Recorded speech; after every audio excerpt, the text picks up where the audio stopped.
This spring-like action of the points of inflection really allows an infinite variety of apertures, and as such it gives the widest dynamic contrast, diversity to timbre or tone on the reed.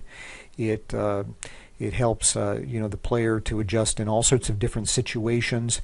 Perhaps is also going to be helpful in intonation. So in general, this is why I find my normal reed needs points of inflection, and I think most players would also say that their normal reed needs these points of inflection as well. It allows for greater dynamic nuance and just gives the player a greater range of tone and abilities with to play with.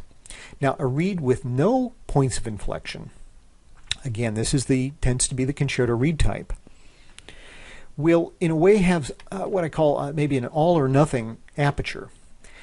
This is of course an extreme example. We don't even see points of inflection right at the edge of the tip area. If we were to have number 4, it would just show the reed all the way flat. But notice how the entire surface of the reed, at least as pictured here, is still all vibrating. However, the aperture height has been greatly diminished. This means less air is able to go through the reed.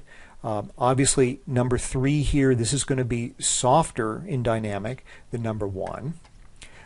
Number 3 is probably going to be a little easier if the player adopts this sort of position to play up high, number 1 down low.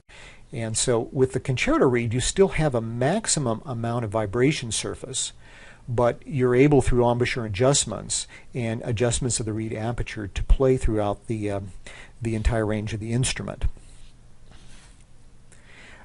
Let's further explore these reed types in terms of how they apply to the normal reed. For instance, if you are having consistent difficulty with the high register of the bassoon, you might have a normal reed type that favors the low note register. So for instance, your reed may tend to occupy this position, drawing only a little bit from high note characteristics, favoring much more the low note or quiet characteristics, and in this particular location it also doesn't favor the concerto reed. In order for you to gain better command of the high register and have more accuracy with the high register, you may need to move your reed towards the high note reed. So you would look at the concepts of what is in the high note reed and make some of those adjustments, make changes from what you find in the low note reed, moving it in the direction of the high note reed. Now you notice I've listed a number of characteristics of the high notes reeds, and of course part of reed making is learning which characteristic to change. And I'll say is a lot of this comes from experience, but a lot of this can also come from learning from other reed makers, from talking with that, from working with the teacher if you have that, of course experimentation. If you're in that situation where you have this low note reed and you want to change to the high note reed, well, pick one quality of the high note reed that you think your reed doesn't have, apply it to that reed, and see what change it made. It probably pushes in this direction, but maybe it pushes in that direction in a way you don't like. Maybe it's changed the timbre or maybe the articulation or something. So you may need to make another adjustment.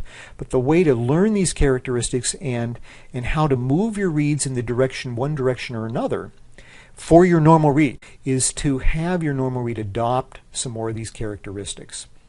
I know in my career, when I first started my professional career playing with the Hong Kong Philharmonic, I think I had a reed that I would have probably put more in this location here. It drew a little bit more on the concerto tendencies and definitely drew more on the high note tendencies maybe in this location.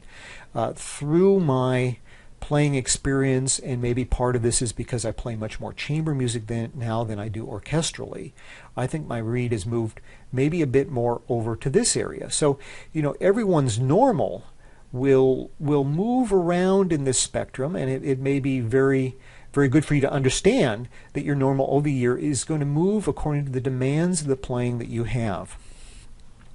So having these concepts and being able to apply these different reed type counterpoises, these specialty reeds, will help you to adjust your normal reed and will help you to gain some conception of not only how to make the specialty reeds, which are also important to playing, but also how to make your normal reed.